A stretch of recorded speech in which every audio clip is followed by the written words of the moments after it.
नमस्ते स्टूडेंट्स। हम पढ़ रहे हैं इलेक्ट्रोस्टैटिक्स और विद्युत की मैग्नेटिक्स। उसमें हम पढ़ रहे हैं गाउस का नियम। यानी गाउस का नियम हम पढ़ रहे थे। इससे पहले के जो वीडियो था उसमें हमने गाउस का नियम पढ़ा। गाउस का नियम क्या होता है और गाउस के नियम के समाकलन व अवकलन स्वरूप क्या होते हैं, कैसे उन्हें डेरिवेटिव करके हम निकालते हैं। तो गाउस का नियम जो टोटल फ्लक्स था किसी सतह के अंदर से, उसकी वैल्यू उसके अंदर जो चार्ज है उसका 1/ε0 गुना रहती थी। ऐसे उसके समाकलन और अवकलन दो स्वरूप थे। तो आज के वीडियो में हम पढ़ेंगे एक समान रूप से आवेशित गोले के कारण किसी बाह्य बिंदु पर विद्युत क्षेत्र की तीव्रता। एक समान रूप से आवेशित गोले के कारण किसी बाह्य बिंदु पर विद्युत क्षेत्र की तीव्रता। माना एक गोला जिसका केंद्र O एवं त्रिज्या R है एवं dq आवेश से समान रूप से आवेशित है। यानी एक गोला है, एक गाउसीय सतह की कल्पना करते हैं जिसकी गोले के केंद्र O से दूरी R है।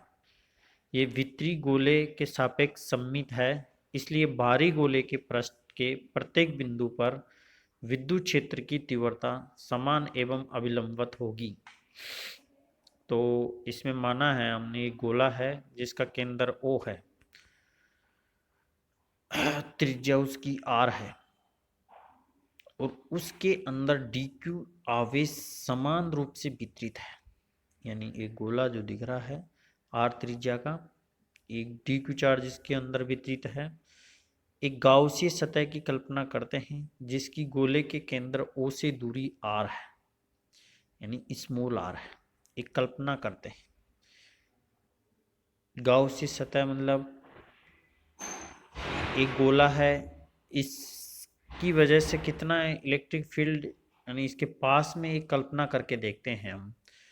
माना जो R त्रिज्या का गोला है उसके समरूप एक गोला है जिसकी त्रिज्या R है। तो उस पॉइंट पर ये भीतरी गोले के सापेक्ष सममित है, इसलिए बाहरी गोले के पृष्ठ के प्रत्येक बिंदु पर विद्युत क्षेत्र की तीव्रता समान व अविलंबवत होगी। यानी जो R त्रिज्या का गोला कैपिटल R और स्मॉल r त्रिज्या का गोला दोनों सममित है, समान रूप से सममित है, इसलिए प्रत्येक बिंदु पर विद्युत क्षेत्र की तीव्रता समान व अभिलंबवत होगी। यानी जो अंदर वाला गोला है R त्रिज्या का, उसके जो तीव्रता है वो समान और अभिलंबवत रहेगी। किसी बिंदु P पर विद्युत क्षेत्र की तीव्रता E वेक्टर है तो गाउस के नियम से, गाउस का नियम कहता है E vector dot ds vector बराबर q/ε0। यानी जो टोटल फ्लक्स है वो q/ε0 रहेगा। चूँकि E vector dot ds vector, इसका जब इंटीग्रल करेंगे हम ds वेक्टर का तो 4πr² निकल के आएगा, जिसका डेरिवेटिव यहाँ कर रखा है r² sin theta d theta d phi. क्योंकि थीटा और फाई का फंक्शन है ये, थीटा की वैल्यू 0 से पाई है और फाई की वैल्यू 0 से 2 पाई है। तो इस टोटल इस इंटीग्रल है उसकी वैल्यू हमें प्राप्त होगी 4πr²। तो यहाँ पर इक्वेशन हमें प्राप्त हुई E वेक्टर इंटू 4πr² बराबर q/ε0।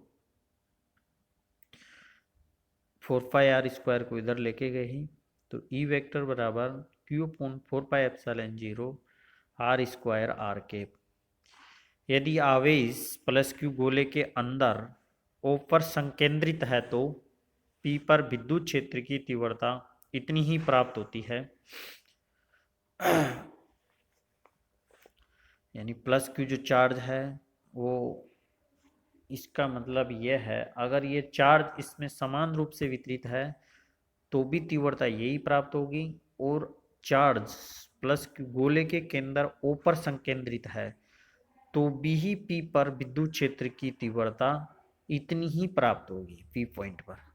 पृष्ठ पर R बराबर R, यानी इसके अंदर विद्युत क्षेत्र की तीव्रता और इसके पृष्ठ पर विद्युत क्षेत्र की तीव्रता, E वेक्टर बराबर Q/4πε0 R square R cap, यानी पृष्ठ पे उतनी ही विद्युत क्षेत्र की तीव्रता हमें प्राप्त होगी जितनी R बिंदु पर प्राप्त होती है। ये हो गया आपका एक समान रूप से जो आवेशित गोला है उसके कारण विद्युत क्षेत्र की तीव्रता, यानी इसमें हम एक गाउसी सतह की कल्पना करते हैं जिसकी त्रिज्या R है और उसका पृष्ठ है गोले का, यानी गोला जो R त्रिज्या का है वो चार्ज है, उसके अंदर समान रूप से वितरित है। उसके कारण एक गाउसी सतह पे भी उतनी ही विद्युत क्षेत्र की तीव्रता जनरेट होती है जितनी उस गोले की सतह पर जनरेट होती है। तो ये हमने इस टॉपिक में पढ़ा।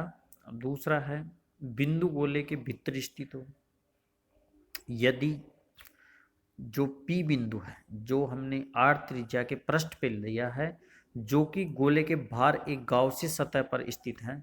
अब माना ये बिंदु गोले के भीतर स्थित हो, एक गाउसी सतह की कल्पना करते हैं जिसके गोले के केंद्र O से R दूरी है, यानी इनसाइड अगर वो पॉइंट स्थित हो P तो उसके कारण क्या विद्युत क्षेत्र की तीव्रता रहेगी।